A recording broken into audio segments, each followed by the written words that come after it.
So this will be a very simple review of this Aliexpress controller, which, as you would notice, it looks a lot like the Snackbox Micro, but it's actually based on this Keycaps project called Flatbox, which I will link down in the description also. In my specific case, this controller comes with a black case, white semi-transparent buttons or keycaps, and red switches. But as you will see in the Aliexpress link, you have a lot of options. You have a white case, you have different colors of keycaps, you have different types of switches, which depending on the color, they have different travel distances, or they could be clicky or just linear. So if you're interested in this controller, you should check the specs of those switches, so you can choose better what you would prefer. Although something good about them is that they are hot swappable, so you can replace them very easily. The package is very simple, but I wouldn't expect much from a $50 controller.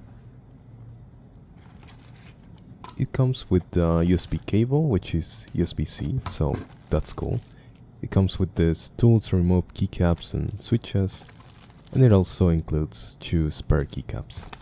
After that, we just have the controller itself.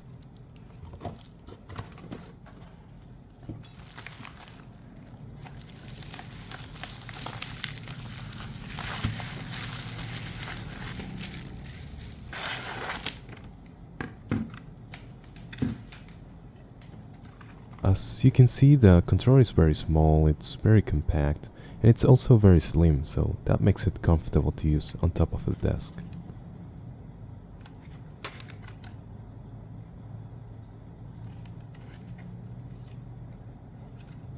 And now this is how it sounds with these keycaps and red switches.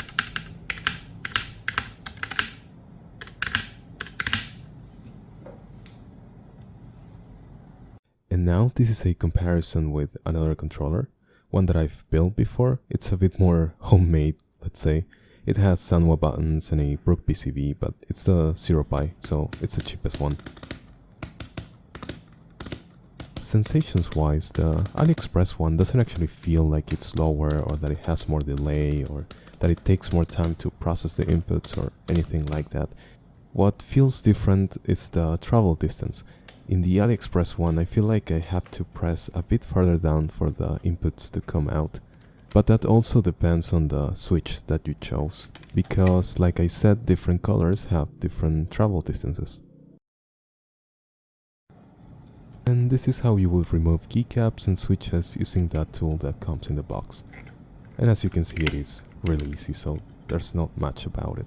Something that you will notice is that the keycaps don't really look all that good.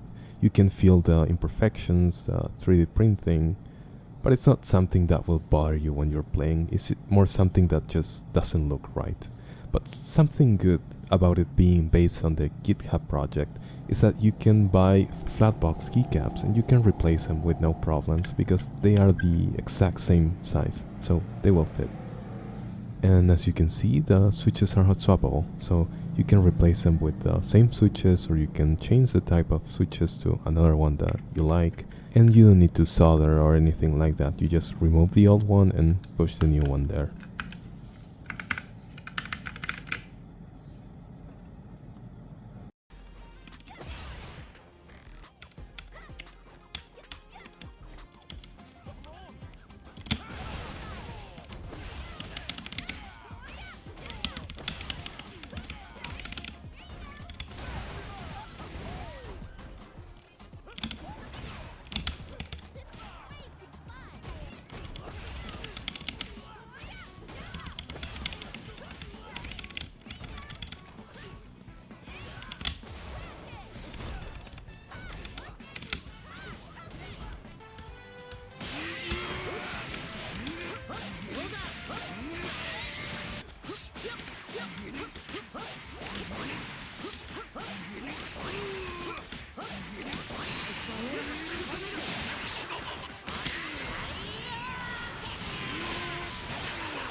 So to start wrapping things up, I wanted this review to be very simple because most of you guys probably know this layout already. But the controller itself felt really good. I didn't felt at any moment that it failed to register inputs, or that it was slow, or that it had a lot of delay. So especially if you're playing on PC, I don't think you're leaving much on the table. It felt really good, honestly.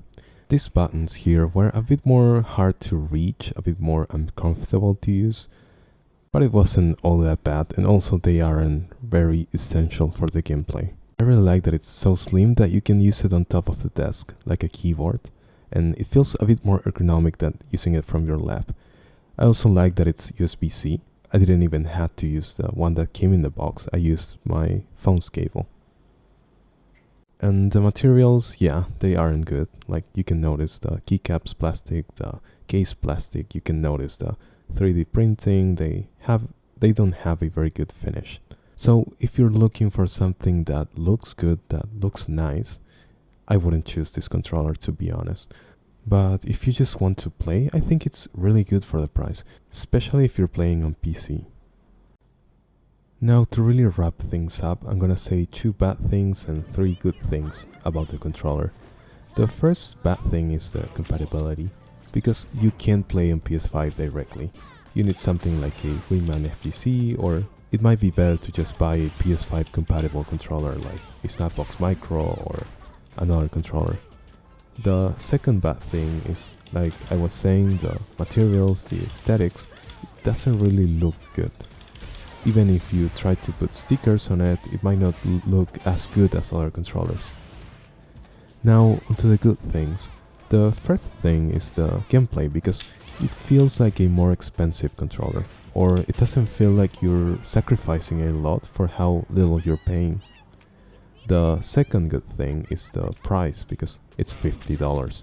I think it's the cheapest thing that you can get for fighting games, that it's not a gamepad maybe. Something cheaper than this would be building a Flatbox, but you need time, you need knowledge, you need getting the materials and things like that, so it might not be for everyone. The third thing is the form factor, because it being so small, being slim, being USB-C, it really adds up, especially for this price. And with that, this review is finished, so I hope it helps someone.